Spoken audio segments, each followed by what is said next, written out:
5, 4, 3, 2, 1, 0. All engine running.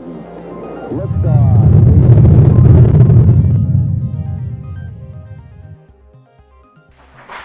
Space Force is a Netflix series parody that was created by Greg Daniels and Steve Carell, and also produced by Steve Carell, and it also stars Steve Carell. So it's basically a Steve Carell project, if we ever had one.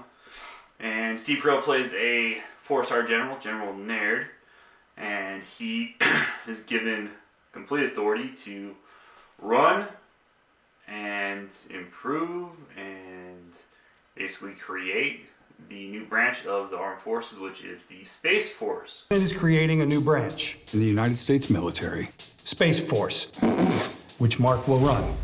I don't. So basically, it's a parody of what's going on in real life. Now we have the new branch of the Space Force, and this one takes place about a year from now, where we actually have, they have the Space Force uniforms, and they have a whole building and a whole area and a whole command section, and he's the head general of this new branch. So trying to make a name for himself, he got transferred from the Air Force unwillingly to run this branch. So it's basically Michael Scott running a military branch. If you don't know who Michael Scott is Steve Carell's character in The Office. So if you're a fan of The Office, you'll probably like this series. Back. Dare I? You know what? I'm going to, for old time's sake. Unfortunately, Space Force doesn't pan out as it should. It should be a lot funnier than it is. It does have funny scenes and moments throughout the entirety of the series.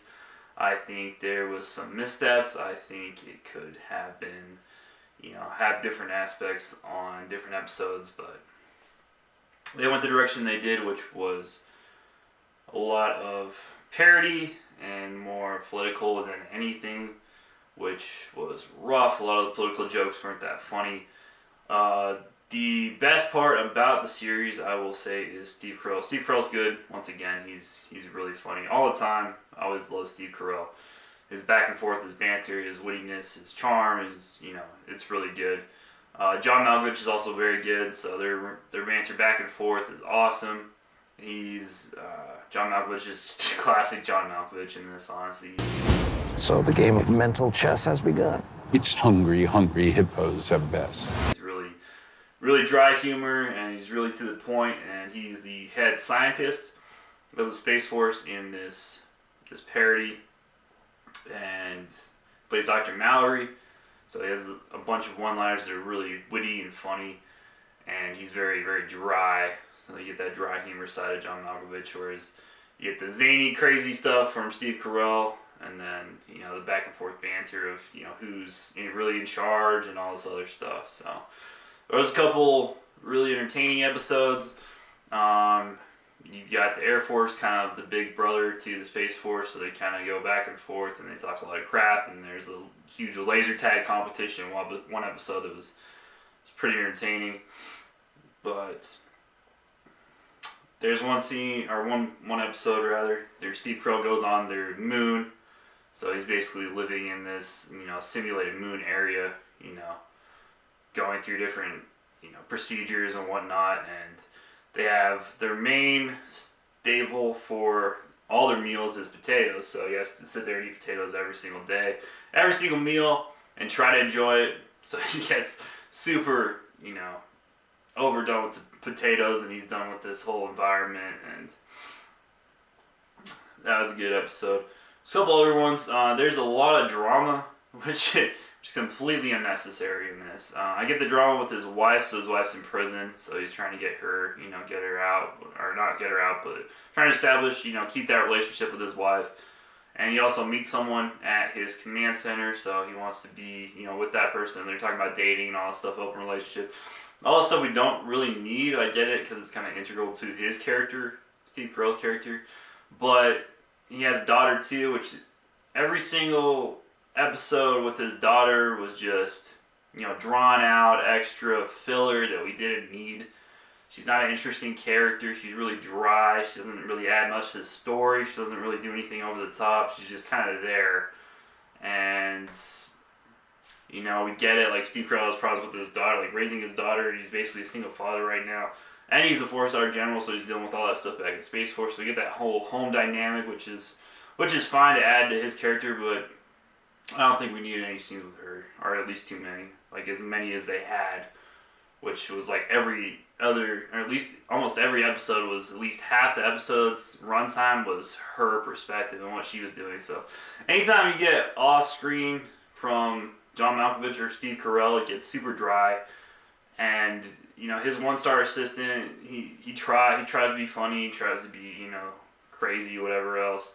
But this doesn't pan out, doesn't work in his, you know, on his behalf. But I will say, anytime Steve Carell and John Malkovich are on the screen, it's very enjoyable, very funny. The laughs are genuine.